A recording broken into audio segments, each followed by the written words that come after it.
Қайырлы күн. Бүгін біз Алматыдағы ең үлкен форель шаруашылығындамыз. Бұл артында тұрған аналық үйір бассейндері. Бұл жерде 7-8 тонна аналық үйір балық салынған, 2 жылдық балықтар. Алла бұйырсақ, жаңа жылдың басында 10-15 тонна қылып шығарып алсақ деп тұр. Бұл жерде көңіл бөлетін нәрсе жемнің күндік нормасы мен судың айналымы. Күніне су әр бассейнде 8-9 рет айналым болады біздің бұл шаруашылықта.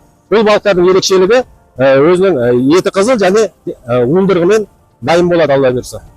Аналық балық ұстау үшін бірінші бассейннің көлемі және судың айналымы өте маңызды. Жоқ дегенде күніне форель балығында 8-9 рет су айналымы болу керек. Және жемнің күндік нормасын, мөлшерін дұрыс есептеу керек. Сонда ғана армандаған нәтижеге қол жеткізуге болады. Бұл балықты біз қазір кемі 5000 килограмм сатамыз. Бұл 3 жылдық балықтар, одан төмен баға болмайды. Өйткені 3 жылда кеткен себіс тоймысы өзі бар, соны есептегенде примерно сол баға кетіп тұр. Егер де аналық балық өсіріп, содан уылдырықты қалай алуды қыр-сырын білгіңіз келсе, балық мектеп парақшасына тіркеліңіздер. Және оқуларда сіздерді күтеміз.